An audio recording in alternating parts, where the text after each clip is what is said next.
O passo que Deus deu por mim. Daniel tinha 23 anos quando os médicos disseram que ele nunca mais andaria normalmente. O diagnóstico foi claro: lesão crônica nos ligamentos do tornozelo esquerdo, com degeneração parcial da cartilagem. A cirurgia pode aliviar a dor, mas a mobilidade ficará comprometida. Para um jovem que sonhava em ser professor de educação física, aquelas palavras foram como uma sentença. Cada passo doía, cada movimento era uma lembrança amarga de que seu corpo traía. Ele havia se machucado jogando futebol 2 anos antes, um torção aparentemente simples que nunca sarou. Os anti-inflamatórios, as sessões de fisioterapia e até as infiltrações só adiaram o inevitável: o tornozelo incharia com qualquer esforço, e as dores noturnas o acordavam em lágrimas. Os amigos, sem entender, diziam: para de frescura, cara, é só uma torção. Mas Daniel sabia que não era. A cada manhada, ao descer da cama, o peso do corpo sobre o pé esquerdo era como pisar em vidros. Foi numa tarde de domingo, quando a dor o impediu até de ir ao banheiro sozinho, que sua mãe, Dona Maria, entrou no quarto com um lenço na mão e os olhos úmidos. Filho, eu não aguento mais ver você assim. Vamos na congregação amanhã. Lá tem irmãos que oram, e Deus ouve. Daniel conhecia a congregação cristã no Brasil só de nome. Sabia que era uma igreja séria, onde as pessoas viviam de maneira simples e oravam com fé. Mas ele, que há anos não pisava numa igreja, resistiu: mãe, oração não vai consertar meu ligamento rasgado. Dona Maria, porém, era teimosa naquilo que acreditava. Não é a oração que conserta, meu filho. É Deus. E Ele pode tudo.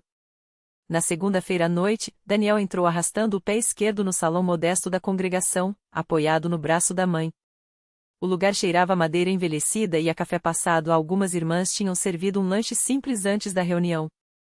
Os bancos de madeira, sem almofadas, estavam quase todos ocupados por homens de ternos sóbrios e mulheres com vestidos longos, todos com bíblias nas mãos.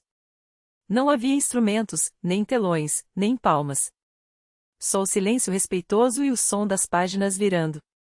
O ancião José, um homem de cabelos grises e voz calma, dirigiu a reunião. Irmãos, vamos cantar o hino 42, disse, e todos se levantaram. Daniel, desconfortável, ficou sentado, observando aqueles estranhos cantarem a capela, com vozes que, apesar de desafinadas, soavam cheias de uma convicção que ele não entendia. Sangue de Jesus, nos purifica de todo o pecado, nos livra já? Ele baixou a cabeça. Que estou fazendo aqui? Mas então veio o momento das orações. O ancião pediu que quem tivesse algum pedido se levantasse. Uma a uma, pessoas se põem de pé, com voz trêmula, pedindo por enfermos, por famílias desunidas, por empregos perdidos. Quando uma irmã idosa, com as mãos marcadas pelo trabalho, disse: peço pelo meu neto, que está nas drogas, Daniel sentiu algo estalar dentro dele. Aquela dor não era só física. Dona Maria cutucou-o de leve. Levanta, filho. Ele hesitou, mas o olhar da mãe era firme. Com esforço, apoiou-se no banco e se pôs de pé, sentindo suor frio na testa. Eu tenho um problema no tornozelo. Os médicos disseram que não tem jeito. Sua voz quebrou. Não consigo nem trabalhar direito. O ancião José aproximou-se, pôs a mão em seu ombro e olhou nos seus olhos. Deus é maior que qualquer médico, meu irmão. Vamos orar. E então, algo que Daniel nunca esqueceria: todas aquelas pessoas desconhecidas, simples, sem nada a ganhar, uniram as vozes em oração por ele. Não eram palavras bonitas, eram súplicas sinceras, cheias de: Senhor, tem misericórdia e dá força a este irmão. Algumas irmãs choravam. Um irmão ao lado dele, um homem calado que trabalhava numa padaria, segurou sua mão e murmurou: Irmão, crê. Eu já vi Deus fazer. As semanas seguintes foram de luta. Daniel voltou à congregação não por fé, mas por teimosia. Queria provar que nada mudaria. Mas algo estava mudando. Os irmãos o visitavam, levavam sopa quando ele não conseguia cozinhar, oravam com ele antes das consultas. O ancião José lhe deu uma Bíblia usada, com as páginas amareladas, e marcou o Salmo 34, muitos são os males do justo, mas o Senhor o livra de todos. Uma noite, após um culto onde se falou sobre a cura do paralítico na piscina de Betesda, Daniel chorou no banco, sozinho. Se tu existes, me mostra algo. Não aguento mais. Não houve voz do céu, nem luz brilhante. Mas naquela noite, pela primeira vez em meses, ele dormiu sem dor. No domingo seguinte, durante a Santa Ceia, enquanto os irmãos partilhavam o pão e o vinho em silêncio reverente, Daniel sentiu uma pontada no tornozelo não de dor, mas como um formigamento quente. Assustado, mexeu o pé. Não doeu. Levou a mão até o tornozelo, que sempre estava inchado, e notou que a inchação havia diminuído. Seu coração disparou. Naquela mesma semana, o fisioterapeuta, espantado, disse: Daniel, sua amplitude de movimento melhorou 40%. Isso não faz sentido. Mas Daniel sabia. Na quarta-feira, no culto de oração, ele se levantou sem muletas. E na sexta, quando o ancião José anunciou que haveria batismos no rio no sábado, Daniel sentiu algo dentro dele dizer: é agora. O rio estava frio naquela manhã de sábado. Os irmãos, vestidos com roupas brancas simples, aguardavam na margem. Daniel, com a camisa colada ao corpo pelo nervosismo, olhava para a água. O ancião José sorriu. Pronto, irmão? Ele assentiu. Quando mergulhou, não foi só a água que o cobriu, foi uma paz que ele não conhecia. Ao sair, com os cabelos pingando e o coração leve, Daniel pisou firme no chão de pedra. Sem dor. Sem medo. Os irmãos abraçaram-no, alguns chorando. Dona Maria ajoelhou-se na margem, agradecendo. E Daniel, pela primeira vez em anos, correu até a beira do rio, rindo como criança. Hoje, Daniel é professor de educação física numa escola pública. Toda segunda-feira, ele está na congregação, não mais como um homem quebrado, mas como um servo. Às vezes, quando um jovem chega arrastando uma dor seja no corpo, seja na alma, ele se aproxima, põe a mão no ombro do irmão e diz: eu já estive onde você está. Mas Deus dá o passo por nós quando não temos forças. Porque a fé não é sobre ter todas as respostas. É sobre confiar aquele que as tem. E na congregação cristã no Brasil, entre hinos sem instrumentos e irmãos de mãos calosas, Daniel aprendeu que os milagres não são para os que merecem, são para os que creem. Mesmo quando a crença começa com um simples "Ah, Senhor, se tu existes".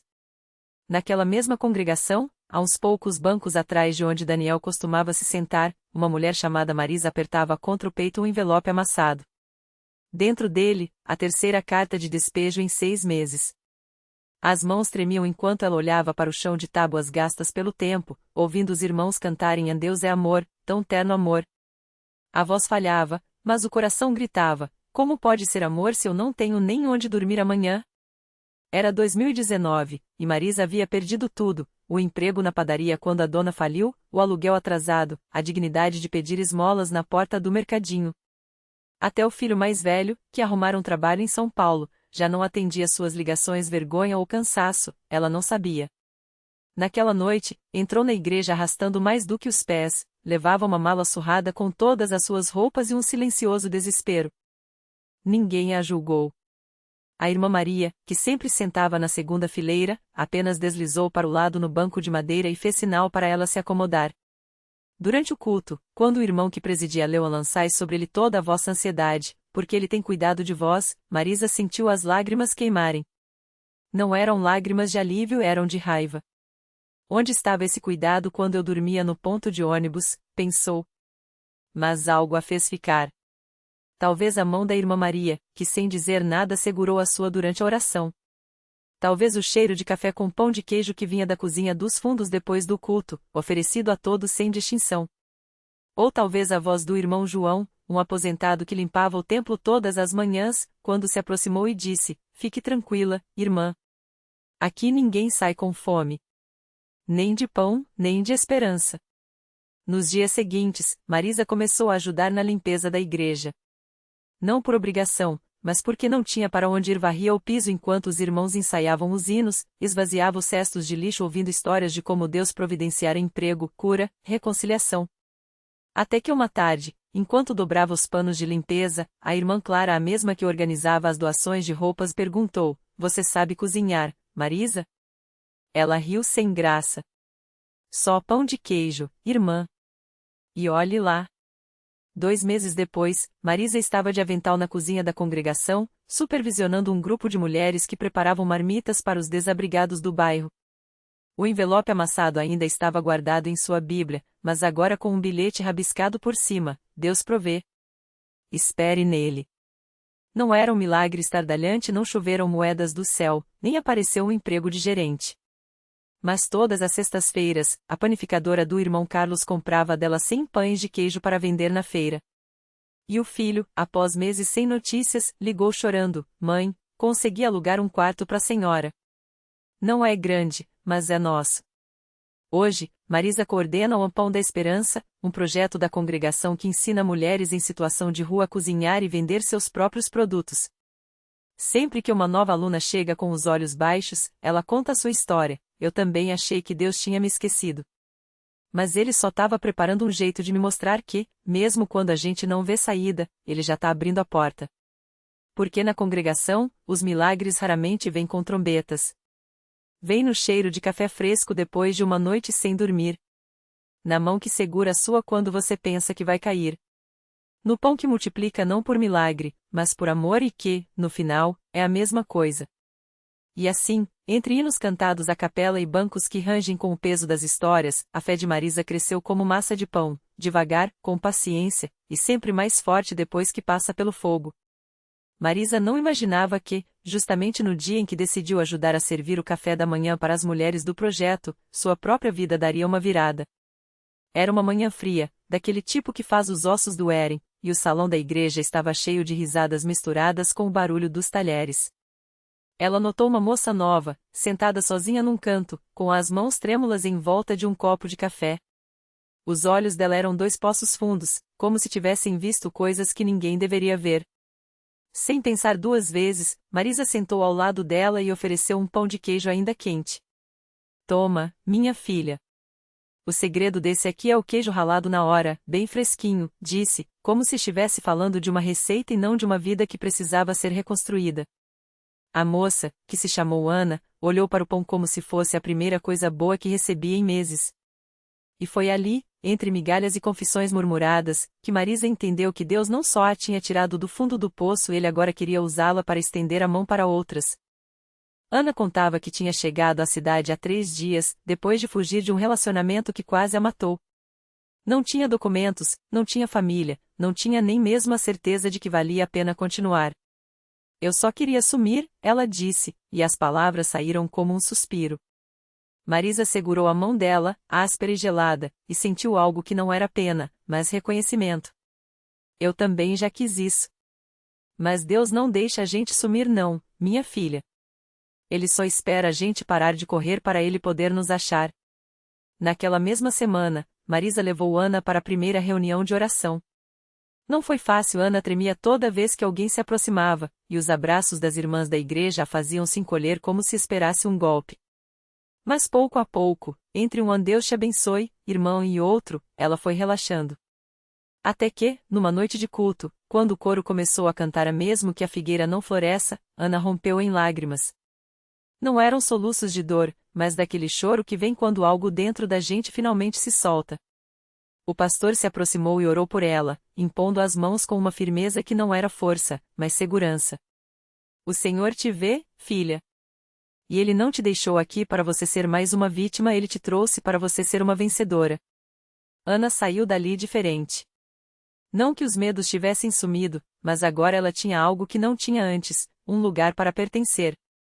Dias depois, enquanto ajudavam a empacotar os doces que seriam vendidos no bairro, Ana confessou: eu achava que igreja era só para quem já tá certo. Não sabia que era para quem tá todo quebrado. Marisa sorriu, lembrando de quando ela mesma pensava assim. É aqui que a gente aprende, minha filha. Quebrado é que Deus gosta de consertar. E olha só, ela apontou para as caixas cheias de biscoitos, pães e doces, até o que a gente faz com as mãos vira bênção quando é feito com amor. O projeto cresceu. O que começou como umas poucas mulheres aprendendo a fazer bolos virou uma pequena cooperativa. As irmãs da igreja doavam ingredientes, os obreiros ajudavam com as contas, e até os filhos das mulheres começaram a participar, decorando embalagens e entregando encomendas. O dinheiro não era muito, mas era honesto. E, mais importante, era deles. Um domingo, durante o testemunho, Ana subiu ao púlpito. Não tinha jeito para falar em público, as palavras saíam trocadas, e ela segurava um papel amassado como se fosse sua tábua de salvação. Mas quando ela disse, eu não tenho mais medo do amanhã, porque hoje eu tenho família, não teve um olho seco na congregação. O pastor abraçou ela forte e sussurrou, isso aqui é obra de Deus, minha filha. E você é a prova. Marisa olhava tudo aquilo e sentia o coração transbordar. Não era só Ana, não era só ela. Era cada vida que entrava ali machucada e saía transformada.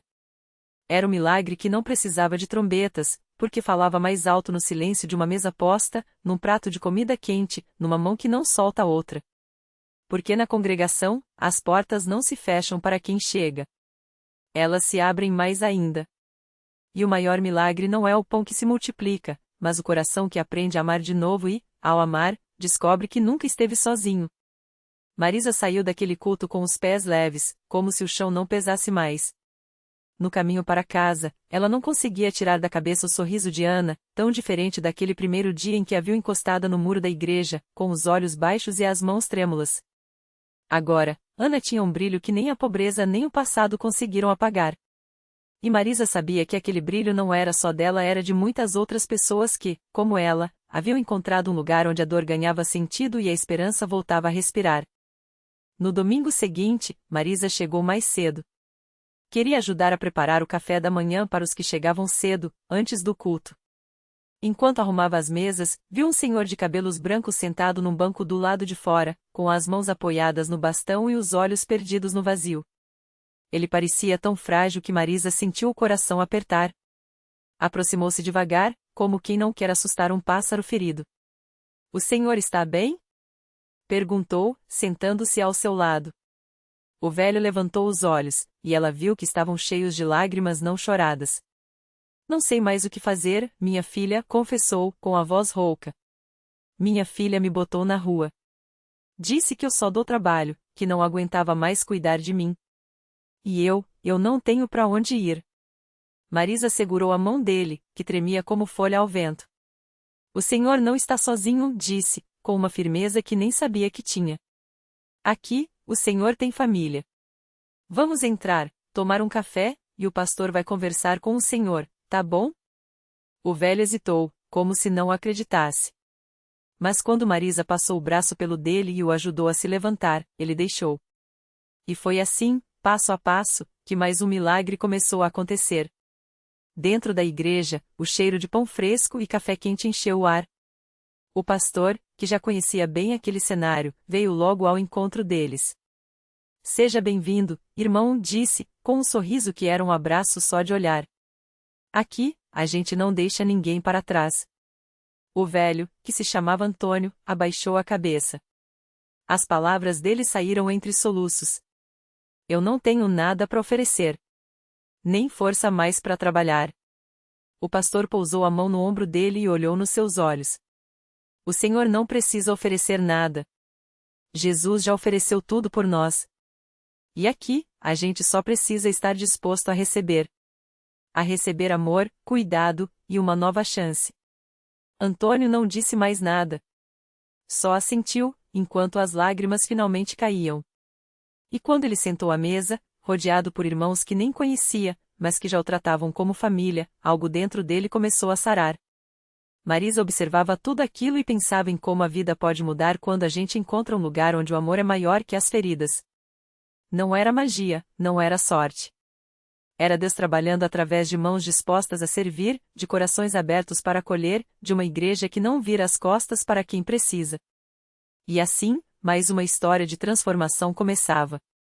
Porque na congregação, os milagres não são coisas distantes, que só acontecem em livros ou em tempos antigos.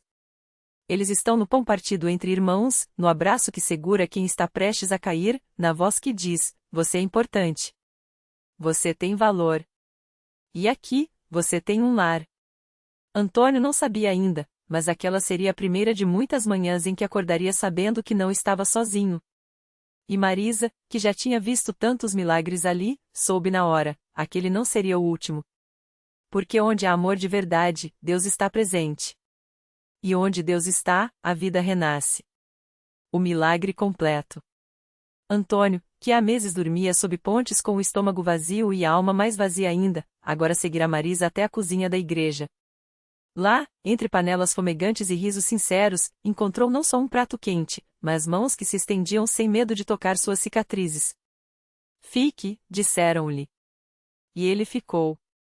Dias depois, enquanto ajudava a distribuir cestas básicas, reconheceu nos olhos de um menino a mesma fome que já o consumira. Sem pensar, tirou do próprio bolso o pouco que tinha, um pão e 2 moedas, e as colocou na mão trêmula da criança. Foi então que sentiu, aquilo que antes lhe faltava agora transbordava. Não era mais um homem quebrado, mas um vaso por onde Deus fazia jorrar esperança. Marisa, observando tudo de longe, sorriu. Sabia que o maior milagre não era o pão multiplicado ou as portas que se abriam, mas a transformação silenciosa. Antônio, que chegará sem voz, agora cantava nos cultos, o que chegará sem rumo, agora guiava outros pelo mesmo caminho.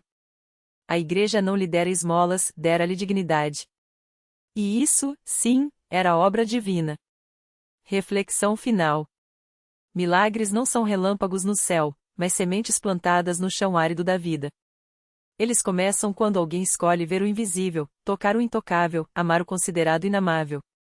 Deus não precisa de varinhas mágicas, precisa de mãos dispostas. Lição de vida.